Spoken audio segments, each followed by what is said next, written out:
Hello, everybody. Thank you for joining Nevine and I. And we are going to be speaking today about one of my favorite topics, or the topics on the divorcemagazine.co.uk, which is to do with family mediation.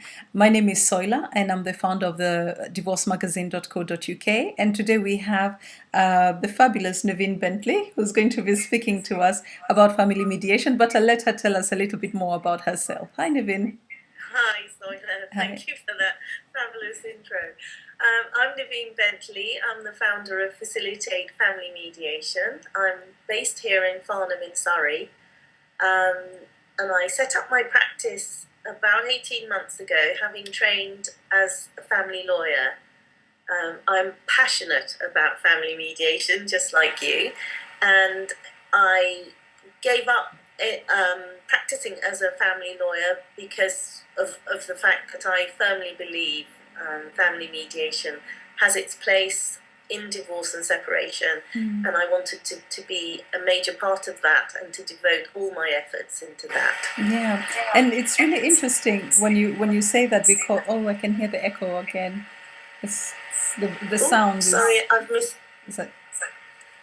It's gone a bit funny, but you know what? I probably will stop. There we go. We are back again. I'm just going to leave it that way. Yeah. So with family mediation, I think because you're a trained solicitor already and you were working as a lawyer for a very long time, family lawyer.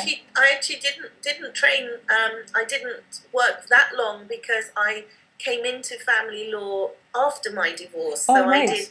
I did an open university law degree, which took me forever. Wow. Part-time with children and everything. That is dedication, Nevine. Wow. I really wanted to bring my life experiences and being a more mature person into a law, part of the law that I knew could benefit clients. So yes. Family law seemed to be the natural place to be. Yes. But I soon found I was uncomfortable. There is a place for family lawyers, definitely. But I felt uncomfortable, personally felt uncomfortable going to court, taking my client's position, getting a good result for them, being very proud of my work and my firm's work. But I felt really uncomfortable watching those people walk away, having had lawyers speak for them for a year, 18 months, whatever. And I wondered, what are they going to do on Saturday when they do the handover with those children? Because great, you've done a good job as far as your client goes, but what have you done to that family? And I didn't like it. Wow. Yeah. So I then really started to concentrate on family mediation, which is the only civilized way to divorce or separate. Yeah, and this is where we were coming from when we talked about having this interview, because I have other information on the Divorce Magazine about family mediation, but there's this, it almost feels like there's a sense of urgency to let people know that there is an alternative way to divorce. It doesn't have to be we're going through a divorce and straight to the solicitors and through the courts and everything like that.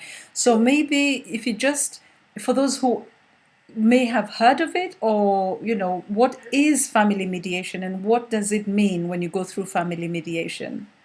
Well, first of all, I have to say what it isn't, and primarily it isn't counselling. No, it isn't. Family mediator does not attempt to bring you back together again. What a family mediator does is serve as a neutral party to help and guide you to separate and divorce, going through all the arrangements for the children, future arrangements for your finances, to get you from A to Z and to help you exit your relationship whilst not disturbing any of the goodwill that may be between you, that exists between you. Okay. And indeed to try and promote good communication between you, and totally non-confrontational process. Okay, because I'm thinking when I was going through my first divorce, we were, or at least my solicitors at that point, offered family mediation. But this was probably in the mid to late 90s, where family mediation still was even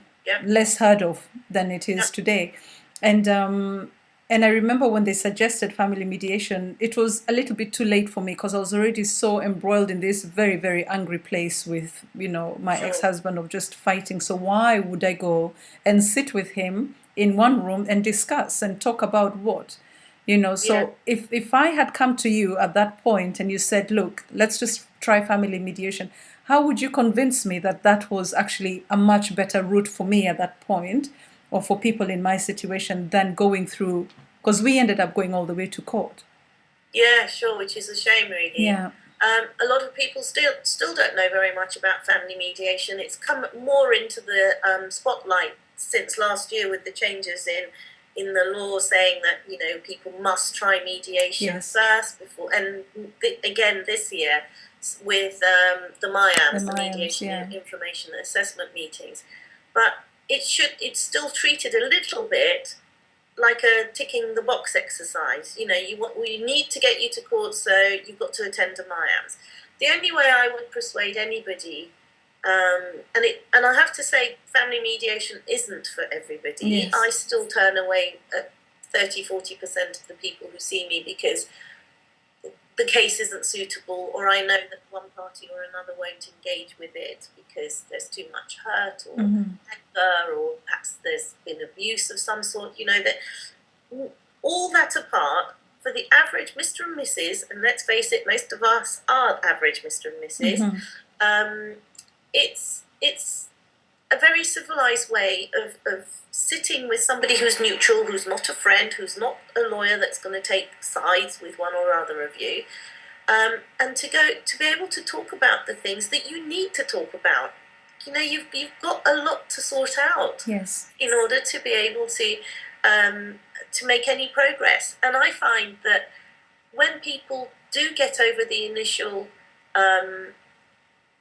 sort of worry of, oh, well, he's so eloquent and he's always done the finances, and I've been a stay-at-home mum, he's just going to railroad me. You have to trust your mediator, who's going to be monitoring that, who will always redress any imbalance of power. Success relies heavily in mediation of both parties being able to talk and to be able to listen to each other, and to come forward with suggestions that are going to be realistic, sustainable and workable. Most of all, equitable. There's only so much in the pot, whether you've got millions or you've got a few hundred. There's only so much in the pot. Let's try and split that in the best way possible. Yes. And if there are children involved, they've got to be at the heart of all the decision making. Yes. So the mediation process today, as you mentioned, it was changed, I think, in April 2014, where it's now compulsory to attend a MIAMS, which is kind of interesting because mediation is supposed to be voluntary. But then it still is, isn't it? Yeah, here we are. So you need to attend the MIAMS, which is the initial interview before you engage into mediation, isn't it? It is, and I'm very glad of it, because at least it gives the mediator a chance to be able to explain in detail what the process is about, and ways in which we can help them as a couple part without the usual trauma. Notwithstanding that, it's the cost as well. It's very, very cost effective and in a very efficient way. And I find that when clients see that there's progress, they can see what's going to happen with the children, they can see what's going to happen with the equity in the house or the bank accounts, the savings, the liabilities. That you can see this sense of relief, and as you're sorting things out with them, and it's their decisions, not the court's decisions, it's not being lawyer-led, the sense of relief, and then they start communicating better and in their personal lives together. And I remember mentioning to you that something that my receptionist commented on. A couple used to come in, and you could just sense the animosity between them. The temperature in the room would go down, and it took a lot of effort to get them to talk without, to keep them on track without the he said, she said. And after about 3 sessions, when they arrived at reception, they came to see me, then they left. My receptionist said, you know, they arrived together in the same car and they were having a joke in the car park. Fantastic. Who did that? Yeah. I did. They did. They did. Because they could actually see that we're going to get through this and we don't need to fight. Yeah. Okay. Well, let's stop here and then we can get into part 2, Nevine, and then you can tell us how it works.